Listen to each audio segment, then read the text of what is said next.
What's going on, guys? This is Jim back with a video for you guys unboxing this bad boy. That's right, my DualShock 4 back button attachment came in the mail today.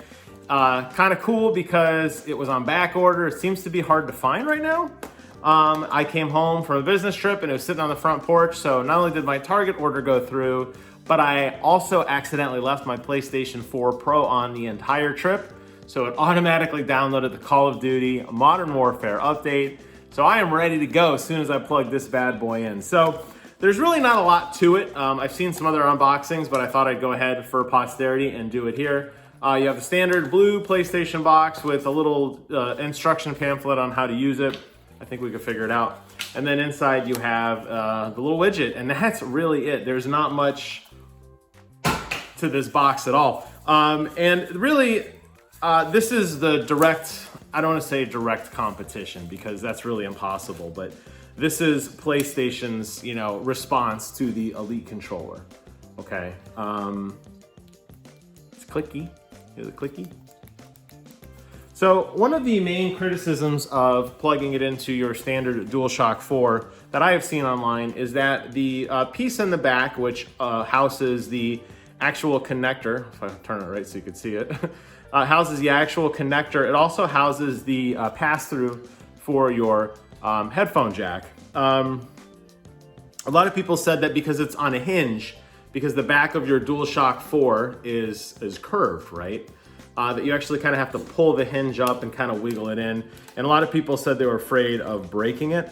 So I have yet to pick it up and actually try, and on the first try, I plugged it in. So I am not sure where this criticism is coming.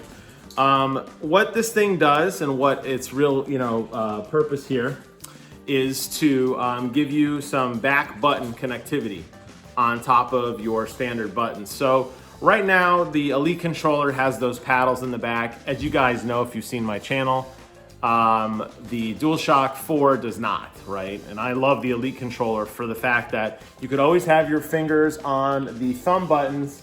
You never have to take them off to hit the face buttons because on the Elite controller, you have 4 paddles on the back mapped to those 4 buttons. Now, Sony took a little different step than that. What they said was, we're just gonna give you 2 on the back, but they could be whatever you want. They could be the D-pad, they could be sprints by pressing in like your L3, or it could be even your R1, L1 if you wanted to. It's not gonna eliminate entirely what the Xbox controller tried to do with not removing your thumb from that analog stick, but it is gonna give you a lot more flexibility in various games. So I'm gonna go ahead and turn on my controller like so. I don't know if you could tell it's on, and it popped up on the back.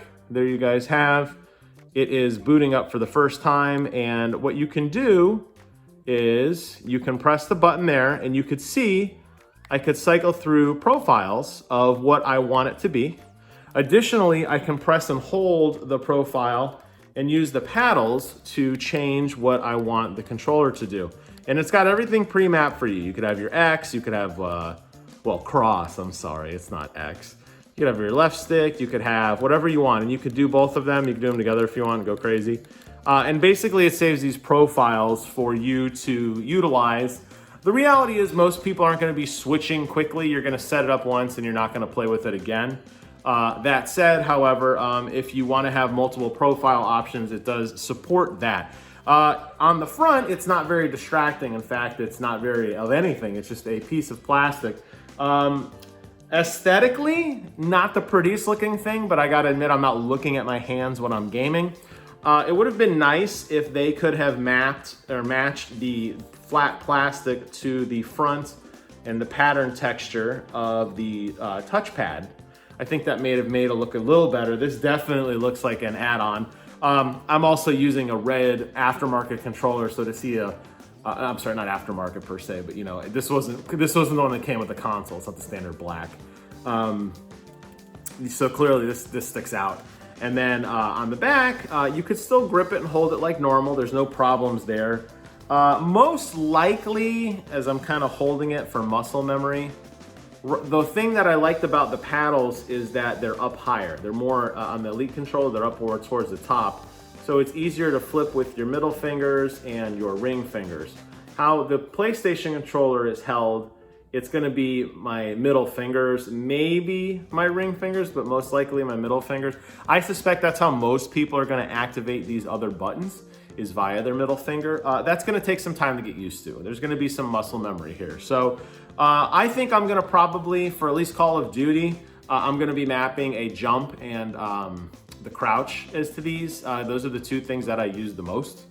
And it would be nice to not have to keep pressing in thumbsticks and taking my hand off of aim to jump. So I'll report back in a couple days. Let me get my feet wet with it and give you guys my critical perception of it and how did it in fact impact my gameplay positively or negatively. But just as a cursory view of holding it in my hands, it feels good. The buttons definitely feel very tactile. They're right where I need them to be. I can't complain too much with this thing. So this is the closest thing we're gonna get right now to an Elite controller for the PlayStation 4 that is PlayStation authorized and like actually made by PlayStation. There are a litany of aftermarket controllers that have tried to do this. Astro has one, Scuff has one. There are some other brands as well out there that are a little less known. Those are the two big ones right now. I've heard a lot of durability issues with those. Even though my Elite controller is starting to fall apart, I've probably gamed close to 3,000 hours with it, so I can't complain too much. I've had zero issues with my DualShock 4 at all since I picked this up at launch. I think it was maybe 2 years ago, and I've played a lot with this, and I love this controller. So I'm curious to see how this holds up for the rest of the year, and if this does ultimately mean that we will get a PlayStation 5 with back button, maybe built in a little bit nicer, maybe not just an add-on. It doesn't really impact too much of the aesthetics or anything like that. It's just a little bigger to look at. Like I said, I don't care too much. Hope you guys enjoyed this video. I'm gonna go jump into some Modern Warfare and I will report back just as soon as I have a critical opinion on this thing. Thank you guys so much for watching. Take care of yourselves, and until next time, I will see you guys on the other side.